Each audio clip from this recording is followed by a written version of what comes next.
Good morning, everybody, and welcome to Ask the Accountant, episode 143, 7 weeks away from the big 150 milestone. My name's Johann, and as always, I am joined by my co-host, Mr. Aaron Patrick. Aaron, how are you, and how was your weekend?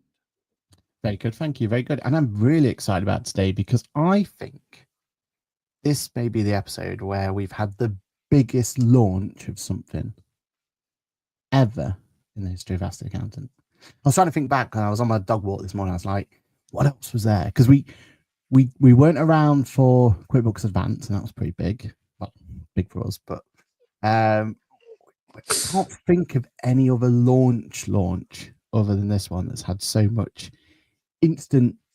Everyone's talking about it. Do you know what I mean? Like, it seems to dominate everything. So I'm really excited for this one. But yeah, good weekend. F1 was good. We enjoyed the F1. F1 was very, very good. Come on, Oscar. No, come on, Lando. But yeah, it's fine. He'll get there. He'll get there.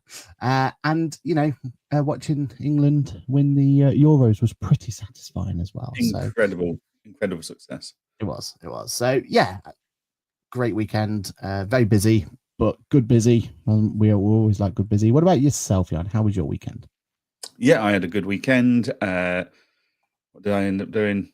Not a lot. Watched the F1. Tried to chill out for a bit, but I spent most of it with a laptop on my lap, or my iPad on my lap, playing with ChatGPT Agent, which we will talk about more in depth throughout this show. But yeah, no, I had a good weekend overall. Thank you very much. Shall we get into it? Because we have got so much to deal with. So let's say good morning to our community first. Good morning, Cheryl. Cheryl's back on her winning podium spot. 8:30 on the dot. Good morning, all, says Cheryl. Good morning to Natasha, who says morning, all. Louise says good morning. Looking forward to hearing more about agent mode. That is what we are here for. Kirsty says good morning, everyone. Good morning, Kirsty. Paul says morning to Paul. Hope Portsmouth is nice and sunny. It's missing a boat in Portsmouth because it sailed past my window over the weekend. HMS Queen Elizabeth is not in dock in Portsmouth because it's in the Forth. That's been that bad weather that it's just floated up. Good morning, Stephanie. Hope you're well. I'm sure you're happy with the McLaren 1-2 over the weekend. Good morning to Dave, who says, hope everyone had a great weekend. We did. Thank you, Dave. Suzanne says, good morning.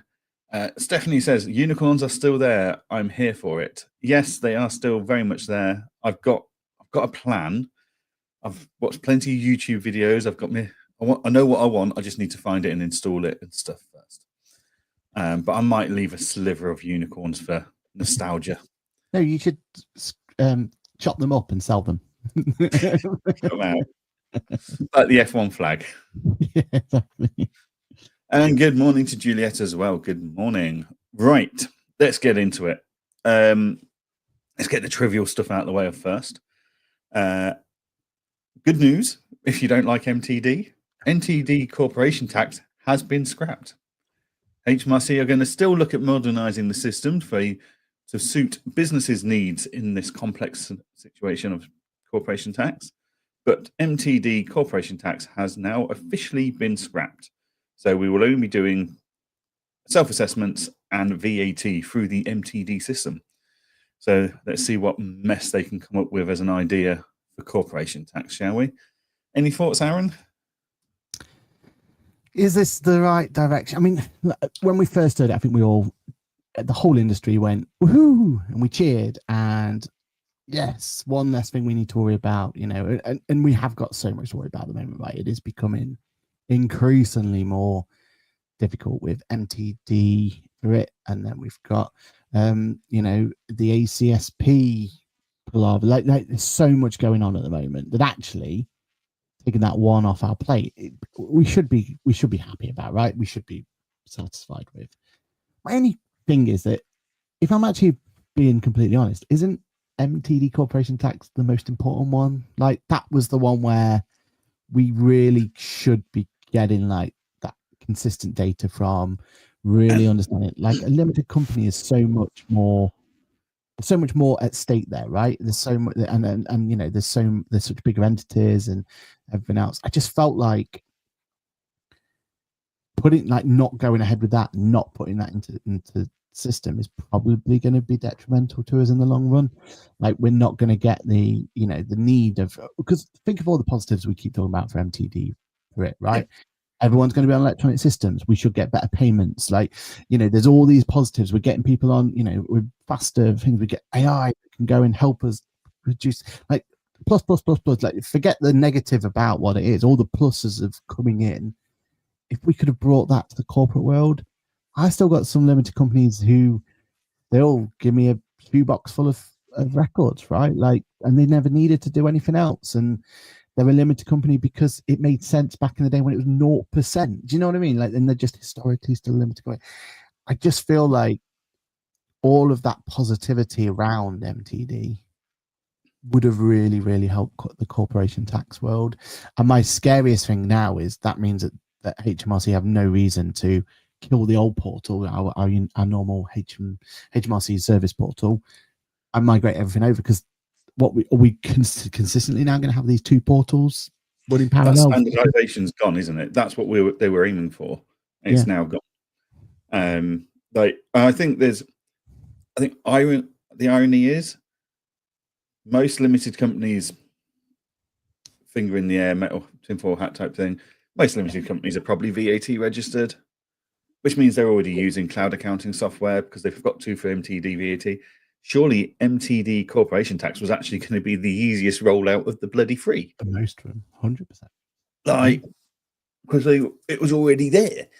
So yeah, the fact that they've decided what I would have assumed was the easiest one to roll out and achieve has now been scrapped is ridiculous.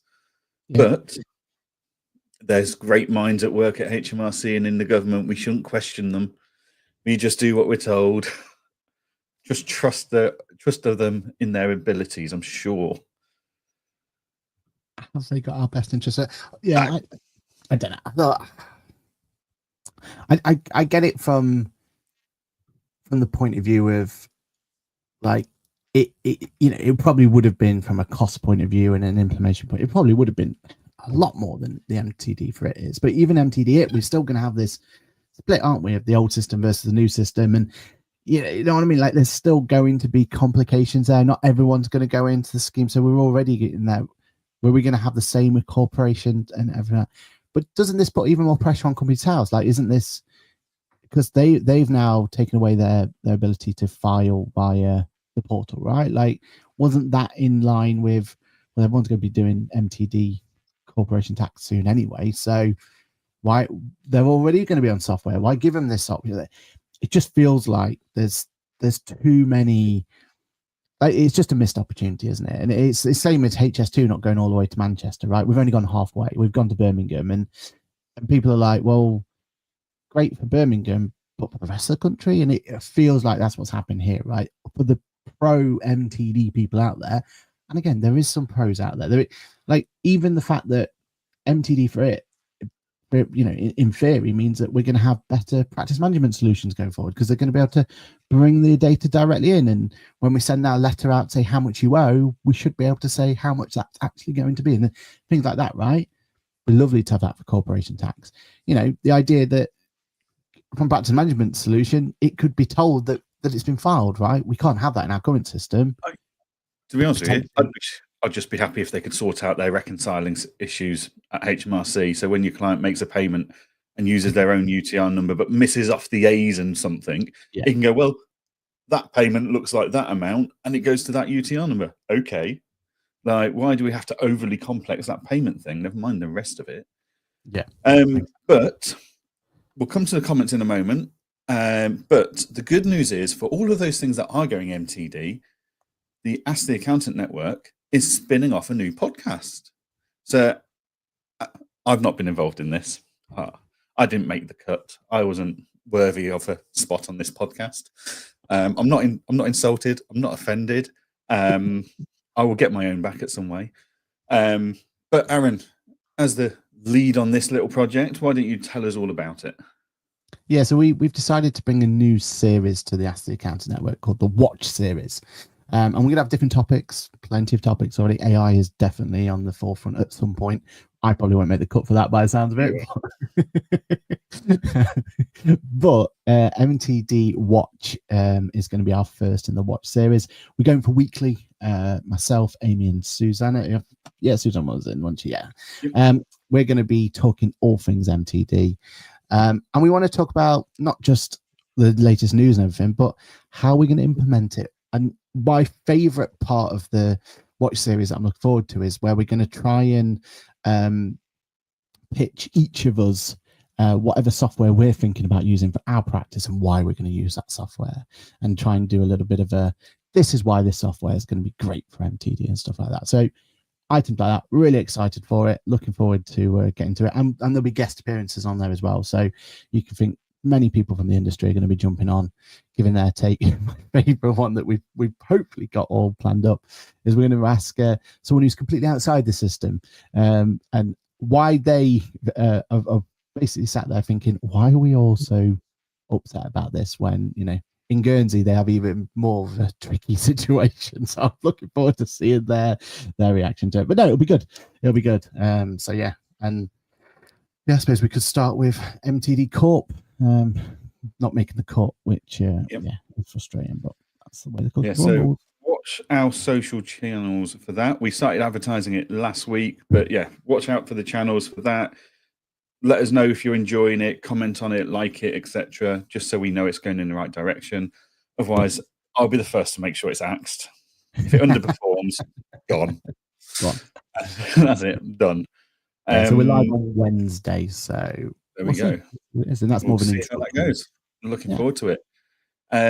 So on that note, now that people in the comments aren't going to spoil my little segue, Paul says, weather in Pompey is great. Lots of changes on the seafront, and they're making doubling the size of the beach over the next 14 months. Extra places for the deck chairs. Sorry, how are they doubling the size of the beach? Oh, is this land recreation? Sea defences to stop the sea washing Pompey away. Don't go too far; you'll be connected back to France. Like that is the risk. Cheryl says there's already so much coming in April 2026. There is. So another thing would be a pain in the backside to add to it. But I think the original dates were like 28, 29, weren't they, for MTD Corp Tax? They were further out, weren't they? Yeah. Paul says, will they expect Companies House to pick up the MTD baton?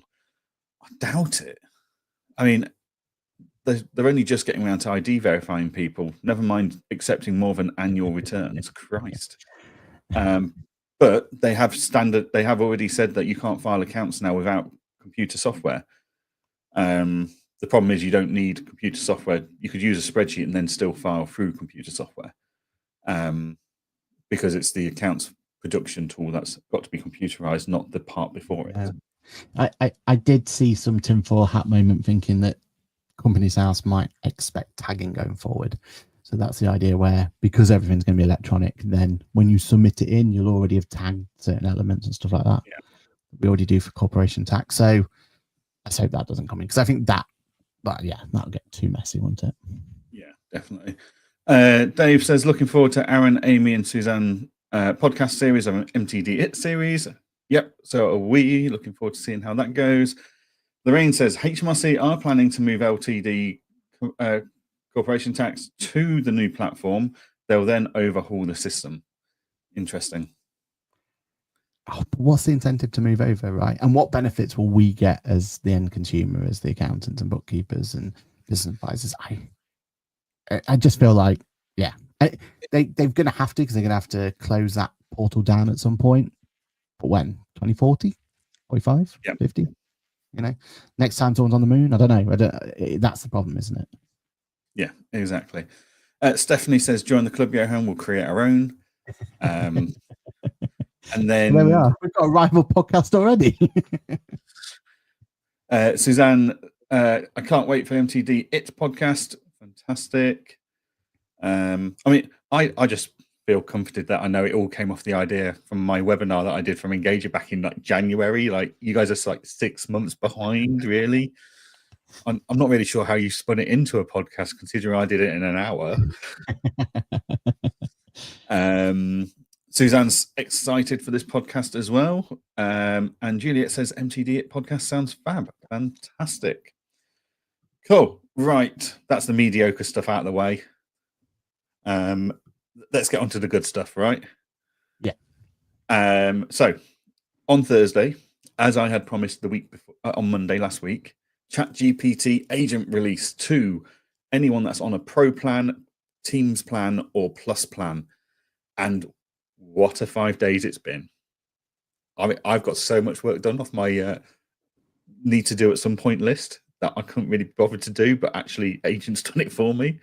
Like, I had it go through and retitle and organize over 700 meeting and phone call recordings that I've got sat on there. I've been like, really ought to organize them and retitle them to make them more appropriate and stuff. ChatGPT did it overnight for me. Done. Easy. So yeah, I've had great fun playing with this one. Aaron, you've had some time to play with it. Initial thoughts, initial feedback, first impressions? Yeah, so this was one of those situations where we didn't message each other 24/7 about, oh, have you seen it, can do this and that. We wanted to kind of have live reactions on the show to talk about it. I mean, just to give the context, it's going now. Look, so in the corner there, I put a script together, press play as we went play, and it's doing it.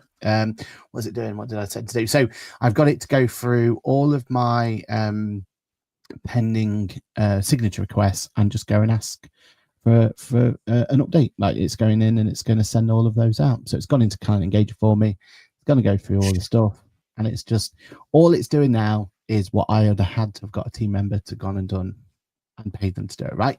But now it's sat there, it's going through. And what we're on now?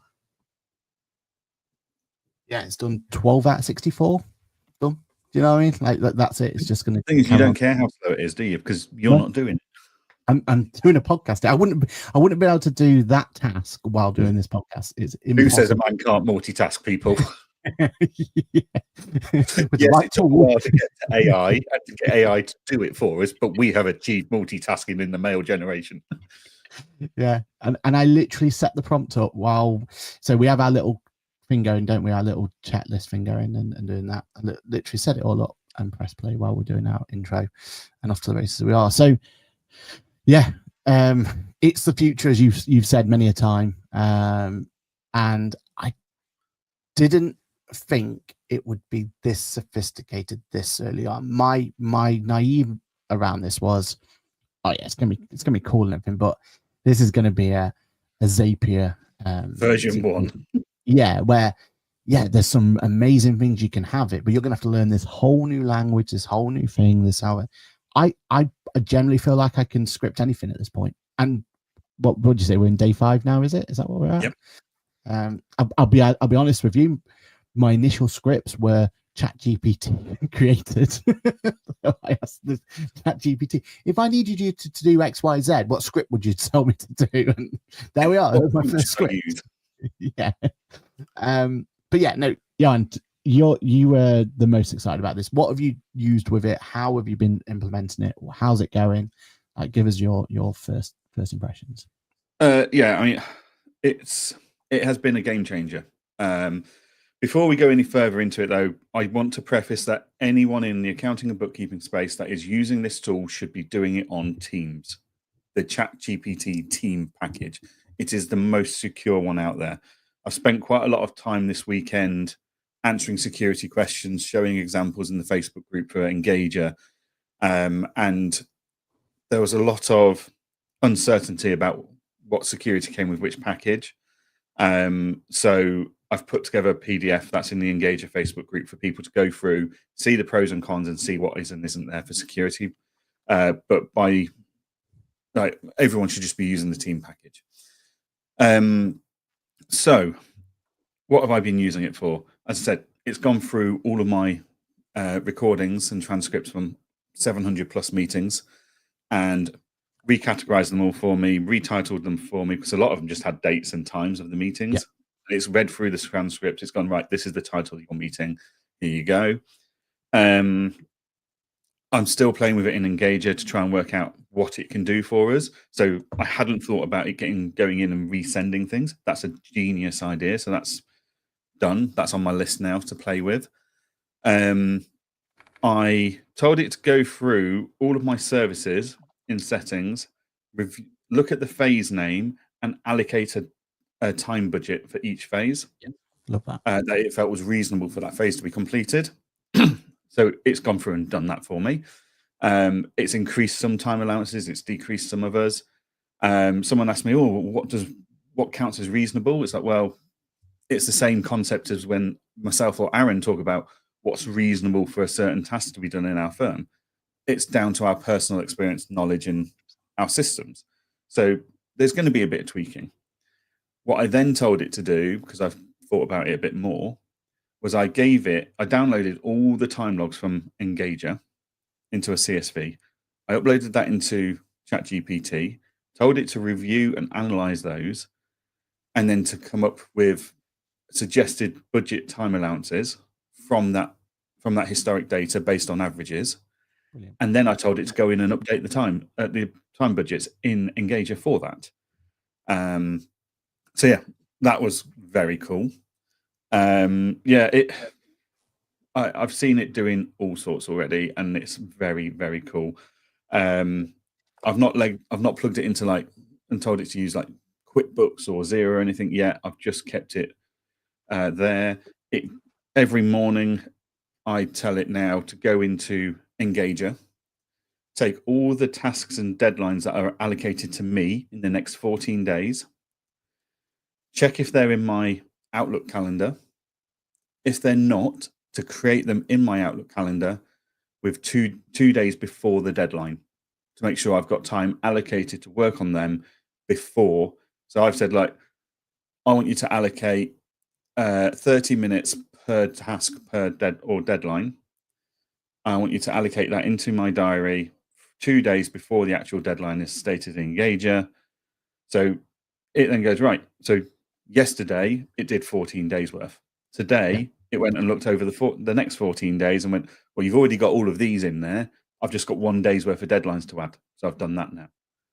And it's like, that would take time. That would be a Sunday night planning or something for me previously.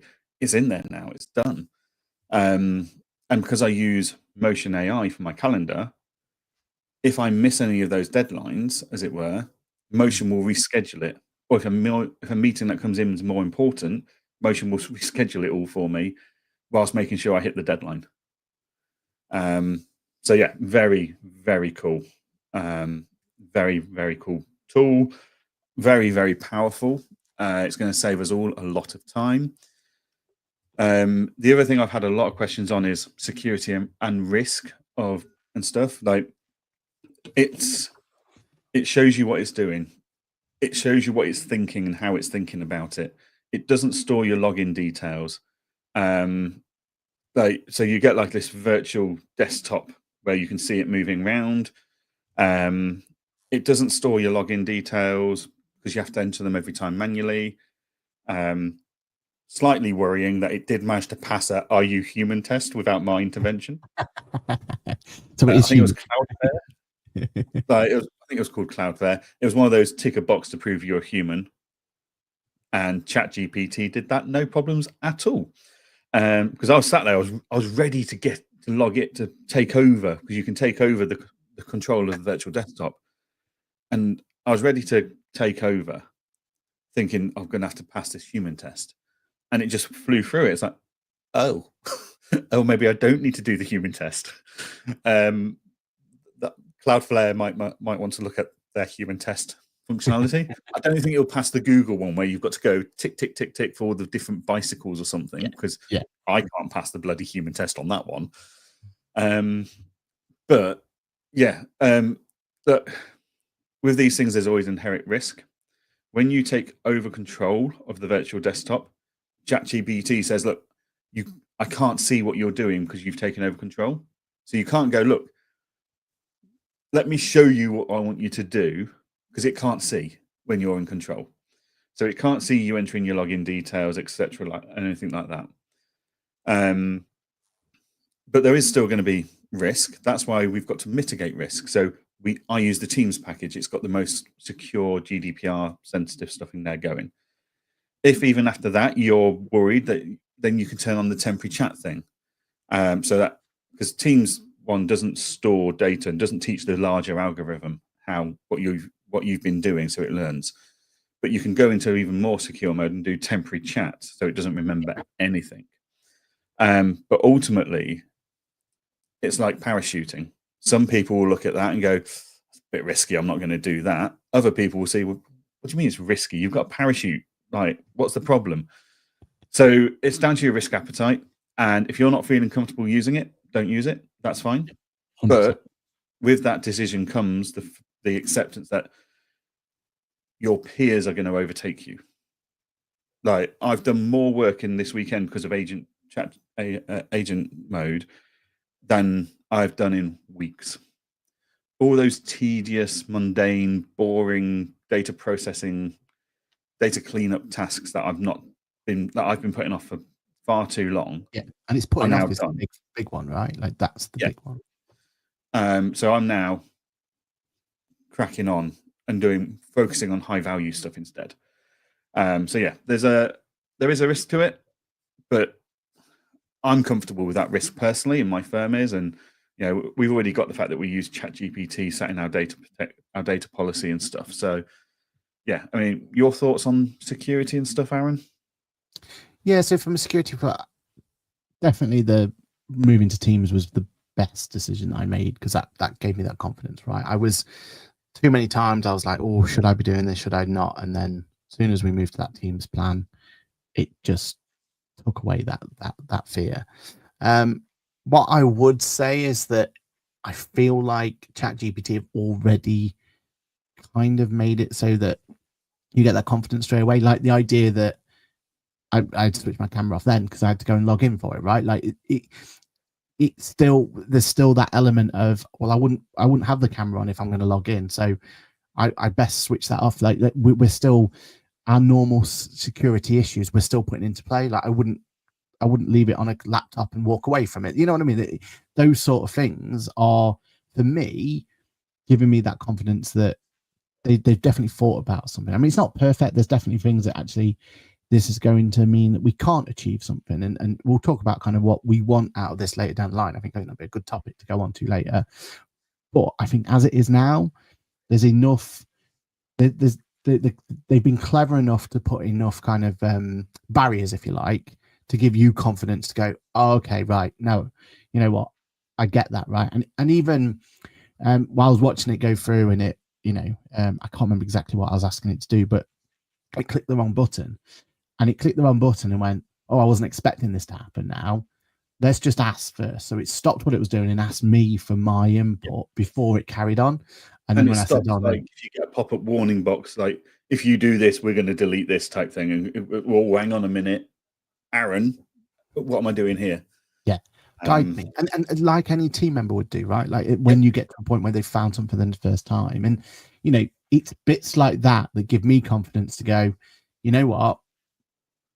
It's we're jumping into the unknown here, but there's enough safety measures here. There's enough, safety ropes there to just to give us that sense of security, just to give that comfort that comes through. And I think that's my overriding thought about it from a security and a risk point of view, is that we're not, like, this isn't just a piece of software that had been built overnight. This is an evolution of, arguably the most advanced AI language model on the planet, and people who we can understand are understanding all these stuff. And let's be honest, that people are going to be doing far more than we are. Like we're a small practice, right? We're just trying this tool out, tickling it here and tickling it there, just to see if we can get some use cases out of it.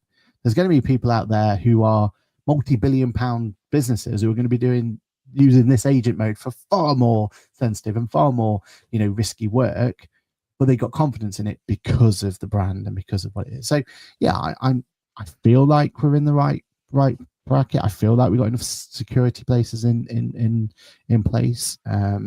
So let's hope it goes in. And when you're kind of looking at what use cases are, because I know a couple of comments, and we'll come to comments in a minute, have been like, oh, I didn't really think of the use case, or I didn't think of that.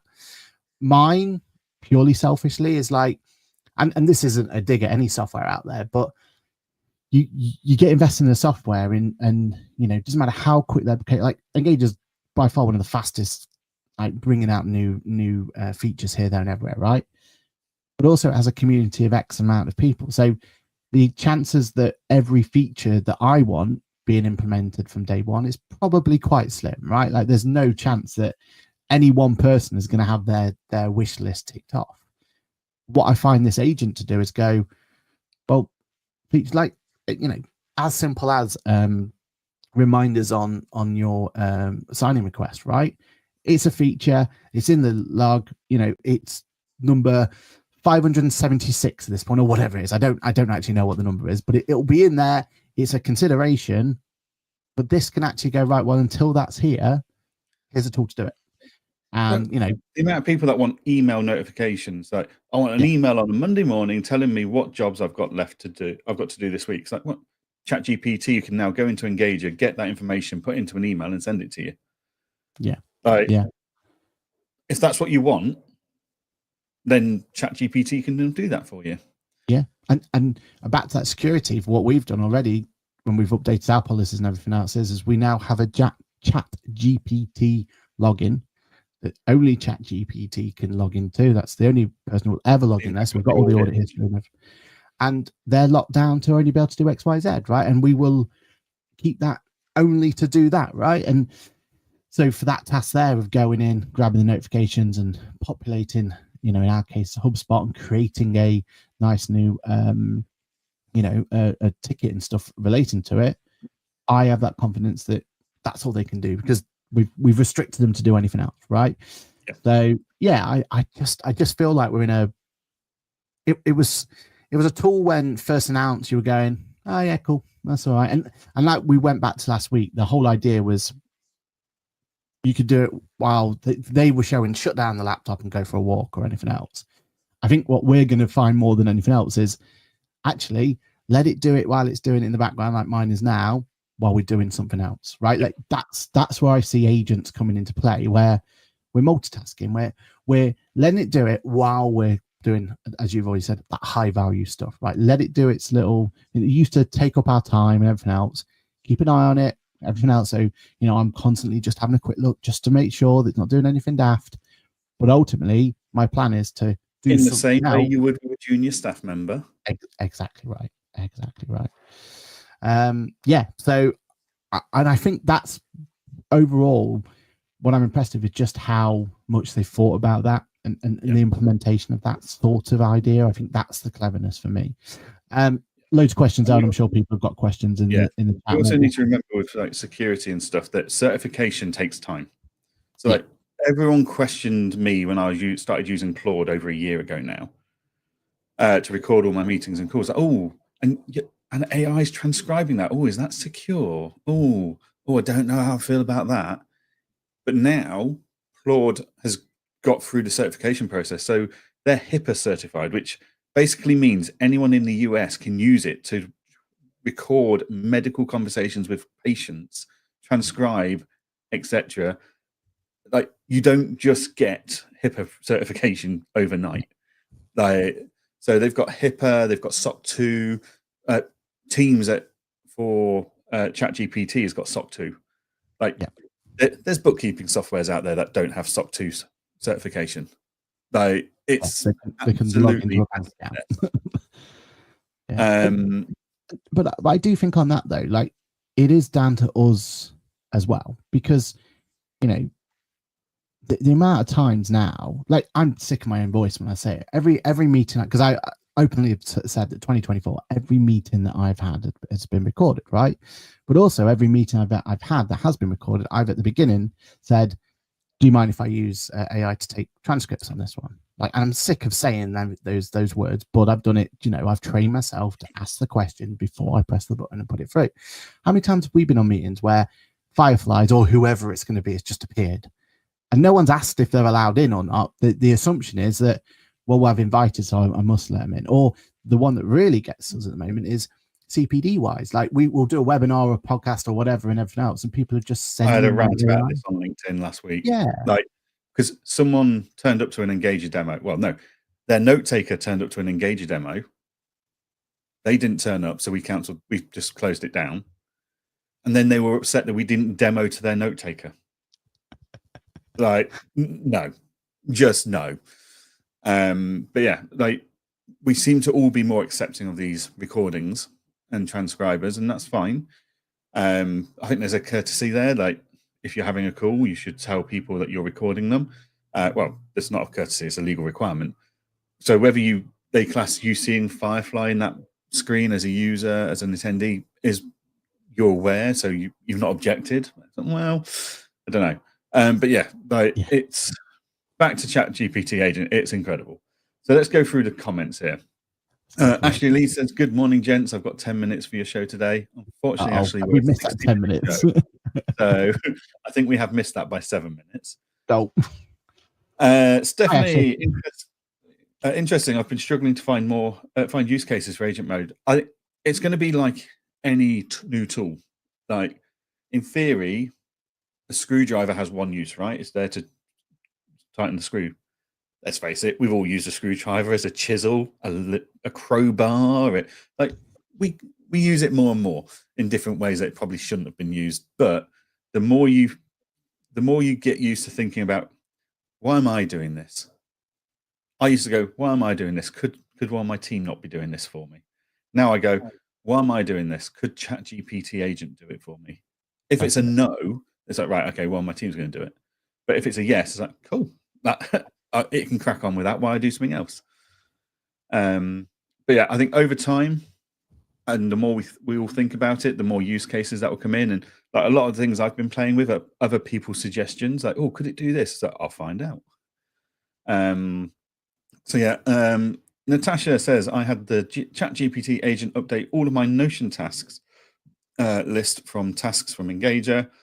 I've also asked it to create various new projects up in Notion. Fantastic. Yep. And Natasha is currently uploading a video from StreamYard to YouTube, ready for the next podcast episode tomorrow. It will then upload it to Spotify for me.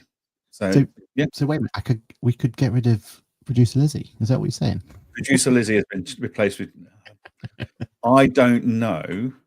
ChatGPT agent can keep you and me in check at events and on time. You need the fear of Lizzie's wrath to keep that in check and keep us on target. We'll keep her around for a bit longer. Yeah.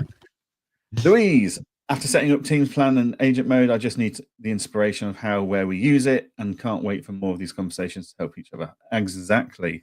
This is what it's all about, is us all learning from each other and coming up with ideas to help each other. We need an agent mode for accounting Facebook group.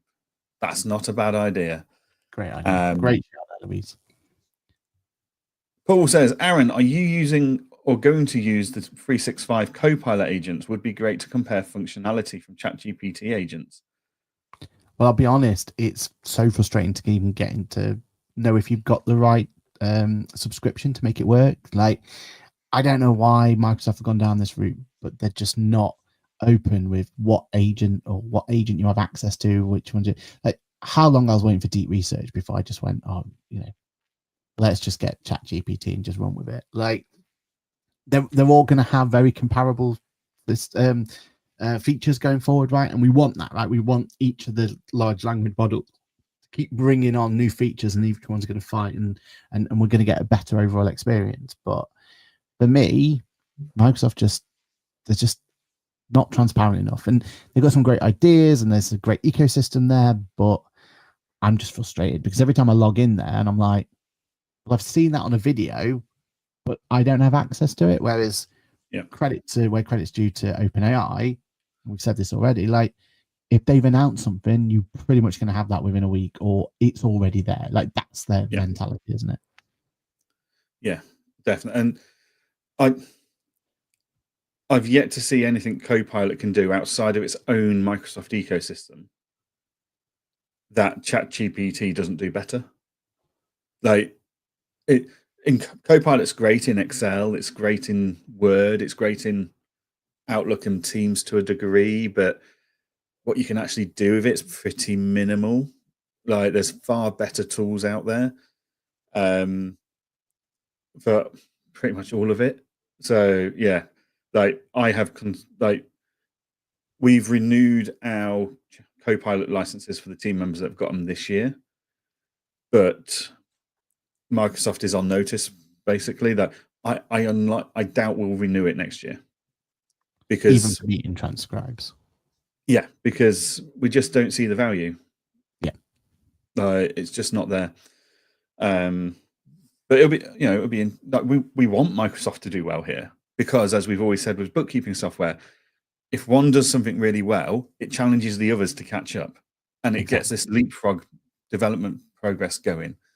But yeah, so it'll be interesting to see how Microsoft respond to the reaction of, because haven't Microsoft had agents for a while now, and they've had nowhere near the reaction on social media and in the press and on YouTube and stuff that ChatGPT have had, which I think that tells you how limiting and how challenging and frustrating that is. Their option is that, everywhere you look, you're hearing about agents, like within minutes of it being released. So yeah. Frustrating.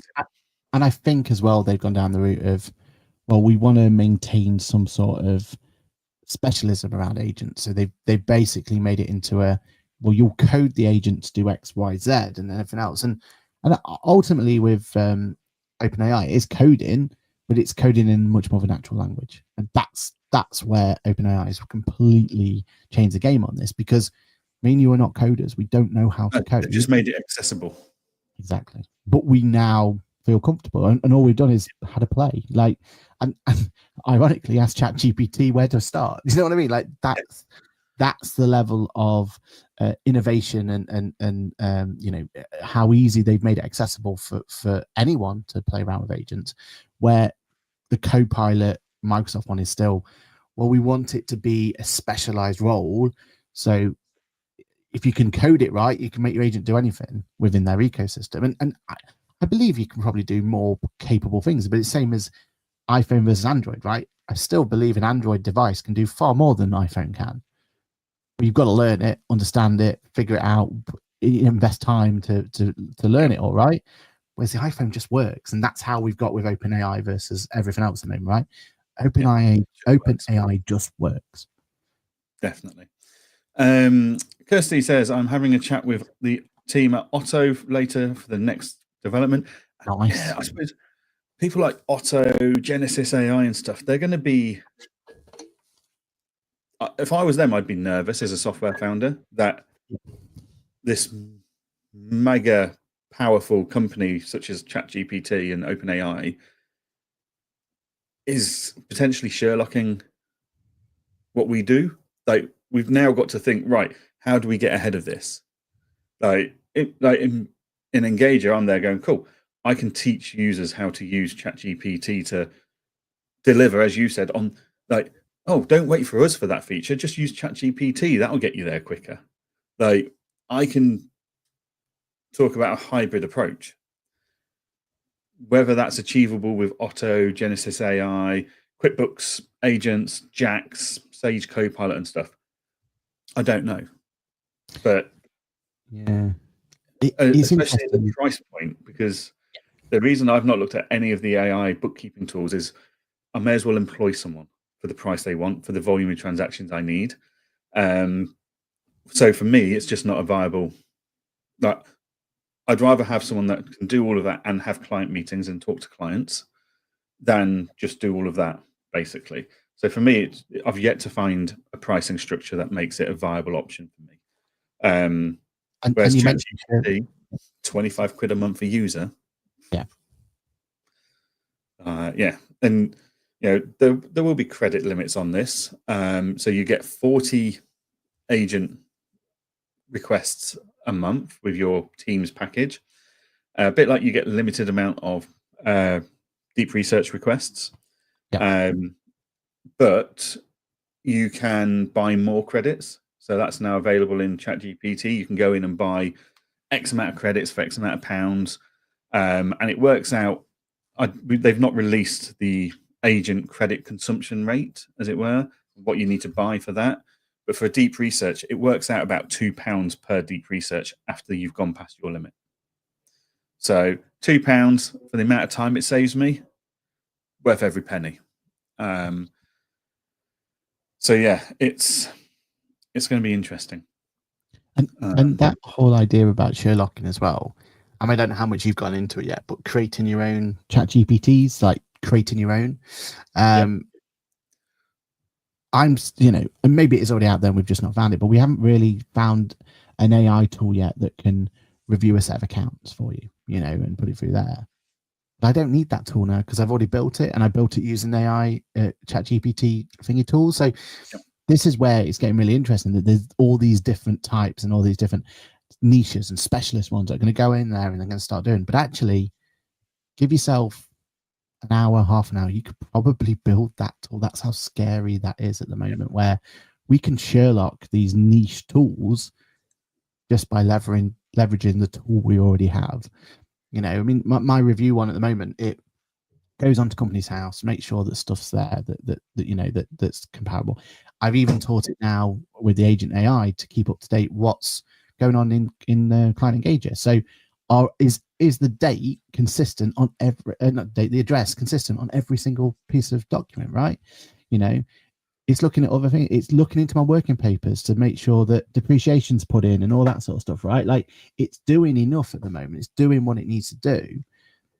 I don't need a specialist tool because I don't feel like a specialist tool is going to give me anything extra than what I'm getting out of this already. Because at some point, I'm going to have to take over and I'm going to have to do the rest. This is about taking away, as we keep saying, like, get rid of the bump at the beginning so we can just come in with our high value review points, right? That's what this is doing for us. Yeah. And I just don't see what the other tools out there can give extra than this at the moment. Yeah. And we've done very similar with VAT reviews. We've done very similar with business valuation research. We've done similar with financial due diligence processes and steps. Like, it's just, you can build it now based on your own processes and systems. Like, it's just so easy. And if you're not sure, if you're coming up with a new service, tell it to research it. Go, right, go and do a deep research. I want to launch a payroll offering. Tell me, go and research firms similar size to mine. How do they do it? What are their service offerings? What are their pricing points? And it comes back and does it. It's done it for you all, where you just spend hours going through websites and stuff trying to find stuff that you couldn't find properly anyway. It's just such a powerful tool. Got a couple more comments. So Cheryl says, when are our CPD points happening for the podcast? Maybe that's why I should use chat GPT to get sorted for it. It's all done, all dusted. I just need to get the data out there to everyone. Cool. There we go. And Stephanie wants to know, is that 40 per month per user / seat? It is. Good question. Yeah. So per seat is 40 / per user. Which, yeah, great value for money. I'd pay that just for agent. I'd pay £25 a month just for that. It's a hugely powerful. Like, you get 400 credits for the agent if you're in the pro version. Ironically, though, the pro version doesn't have the same security as Teams, which baffles me as to why it's not the same standard of security and stuff. But yeah, in Teams you get 40 per month per user. There's no countdown. There's no visible consumption of credits anywhere at the moment, which we could really do with, and hopefully ChatGPT will bring that out. But the irony here is we're all here waxing lyrical about ChatGPT agent, right? And this is one of the biggest releases ever, blah, blah. It's been confirmed in the next 30 days, ChatGPT 5 is coming out. Which again is meant to be more powerful, more faster processing. That will speed up agent, it will speed up deep research, etc. Like, the rate that they develop at is incredible. and the benefits each one of these developments brings to us is absolutely phenomenal. So, mad, isn't it? Absolutely mad. Anything else to add on this topic? Yeah, so there's definitely, I think we should go through limitations. But before I do that, speaking of limitations, I thought when they announced it that they were saying that they were blocking certain services like your FMS solutions and everything else. Like that's what I was under the impression of. But I've made it go into QuickBooks, and it was in the sample company, and I've made it do the bookkeeping. Fine. Yeah. Does it. But I thought they were going to lock that down. I thought they were. Because I'm sure that's what they said on their press briefing. But what's also odd is, and frustrating for Mr. QuickBooks chap, I'm sure, but if you use ChatGPT in America, QuickBooks is an available connector. No way, is it? But in the UK, it's not on the available connector list. Yeah. So, yeah, like it's maybe they are going into it, and I misread the press release, but I'm fairly sure it said you couldn't do that kind of stuff. But I don't know. Yeah. One thing it doesn't do is it doesn't remember your login details. So even if you want it to do a task every single morning, you've got to go and you've got to go and trigger that task in the morning. You've got to log in for it. So it can't do that. So maybe that's what they were, people that wanted to go in each day and do the bookkeeping. It's like, well, we can't because we don't store those login details. Yeah. And as you said, it's every 30 minutes it stops, right? And then you have to kind of go again. But again, that will increase over time. Yeah, 100%. That could increase. I mean, what it can do in 30 minutes could change in the next 30 days with ChatGPT 5. But then also that time limit could extend as well, because at the moment they're just trying to work out consumption of demand and power and stuff. Because I mean, they were all saying how when they released that new design tool that could do imagery for you, and everyone suddenly had a bloody toy model of themselves, and they were like, this put huge strain on our servers and our systems, that a pressure we weren't anticipating because of the fad of that toy model doll thing. Yeah.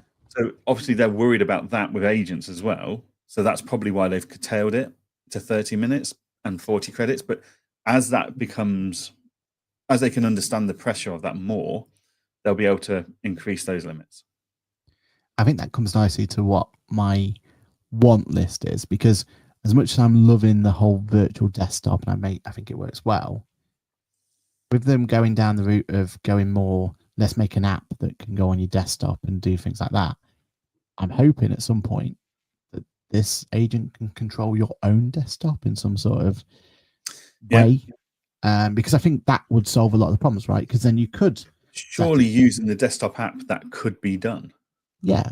And then you could have it so that you can make it secure that it can only have access to XYZ. Because if I was going to let that happen, I'd create a whole new user on the computer, and that user will be the agent, ChatGPT user, and I'd lock it down to do XYZ and what it can do and everything else.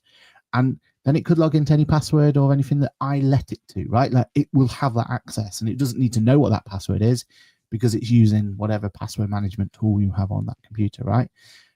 That's what I'm hoping is the next step for this, because virtual desktops are great, they're fine and everything, but they are a bit sluggish. You can see that it's struggling to click this and this because it's not loading properly, and there's all sorts of stuff like that, right?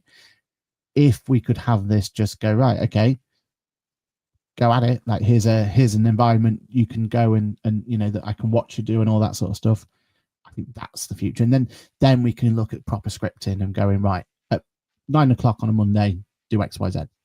Go off and do this, that, and the other. And then we can really start to see some benefits of it, right? And you'd imagine that'd be less power intensive to the OpenAI's infrastructure at that point, right? Because we're managing our own at that point, aren't we? Yeah, definitely. Yeah, it's got huge potential and huge power. I'm excited to see what the next few months bring with this, because if this is just their first minimum viable product, Christ, some softwares out there could take some lessons from this. Definitely. I mean, it was built to delight, as QuickBooks would say. and yet to deliver on. This one of my favorite things about this is making me use tools I haven't used for a while, like properly. Like my Vision Pro now has a use case again because I can wash the pots while little agent sat there doing something for me. Right, that's where I'm absolutely loving this idea of, what they call it, spatial computing is what they're calling it, isn't it? That's most people get a dishwasher. Yeah. So that they can sit and watch the F1 on their Vision Pro. Ironically, the dishwasher was going at the same time. You know what I mean? Yeah. So I think it was triple tasking at that point. Is that how it works? Can I get a triple tasking? That's still multitasking. Oh, damn it. Right. Two quick topics here before we finish for the show. TaxCalc announced a new CEO. Paul Evans has joined the TaxCalc family as the CEO. Paul, I've spoken to him a couple of times. Really nice guy. I'm going to go and meet him next week in person. We're going to go and meet in Carlisle because it's the halfway point between us. Used to work at Sage, got huge amounts of different industry background, has started up his own accounting tool historically, so knows the challenges that come with all of that. And yeah, he is a very busy man right now. Lots to get his head around and understand how everything works and stuff. But looking forward to working with him. And Aaron, you've now got access to iOS 26 public beta. So I've had this since June, been playing with it. First impressions? Really impressed. Yeah. And you mentioned before how it completely changes the iPad. And I completely agree. Like, finally, the iPad is something that I can leave my laptop at home and just take that now, which I did over the weekend, no problem whatsoever. It just makes things work so much better. That preview button on it is an absolute game changer. So any document you want, you can now mark up, get your pen out. For reviewing work and stuff, it's going to be the best tool on the market. And then also just the idea now that I can actually use QuickBooks and all that sort of stuff on there with a proper mouse pointer and go through from there. I actually think that the Mac update is even more powerful than I was expecting. I didn't know what I expected from it, but actually, yeah, it works really, really well. Just even having like your telephone on there is really powerful. Go through from there. But it's my Vision Pro, as I've already said. Like, now I have a use case for it because of ChatGPT, but also at the same time, I can start putting clocks on the wall and photos on the wall and all that sort of stuff that comes with it. So I think we're getting there with Vision. I would never recommend it to anyone ever, but I think there's enough there to go, you know what, when the next one comes out, it's going to be worthwhile jumping on at that point. Yeah. So no, really, really impressed. And it just looks better as well. Like, there's something about this new glass thing, isn't it? It feels like a whole new device, which I think the first time I've really seen that from a software point of view, right? Yeah, no, it's very powerful. I'm really enjoying it. It's a great tool. Cool. Right. Well, on that note, folks, sorry to have banged on for about 40 minutes about the ChatGPT agent, but I honestly think it's one of the most disruptive and game-changing tools that we've got available to us at such a low price as well, in a long time. So yeah, fantastic bit of kit that. And while we're talking, 52 signatures have been sent out for, or been re-requested. So yeah, all right. If you sat there and did it yourself, you could have done it quicker, but you've not had to do a thing while you and I have had a chat. Yeah. Yeah. And this is all proof of concept, right? It'll all get quicker, it'll all get better, and there'll be ways in which we can improve on this, right? This is just a proof of concept of one script, press go, quickly log in, and you're off. Exactly. Cool. Right. Well, let's wrap it up for the week. Aaron, what have you got coming up this week? This week. MTD Watch, obviously. That's the big one for this week. And then I'm off to London at the weekend, and we're going to go to Wembley again. So it seems to be my third home now. So yeah, it's going to be good fun. Looking forward to it. Good. I've just got a week in the office at home, cracking on, lots to do. In both on-point accounting and Engager, there's a lot going on at the moment. So just keeping on top of all of that, which is always at least fun. It's not a sprint weekend, because sprint weekends tend to take up way too much time, right? Yeah, you lose even more time. But yeah, cool. Well, we will see you all same place, same time next week. Thank you to everyone that's made and added comments into our community chat. It's always appreciated, and you keep us honest and open. So thank you very much to everyone for joining us. We'll see you all at 8:30 next week. Goodbye. Bye for now.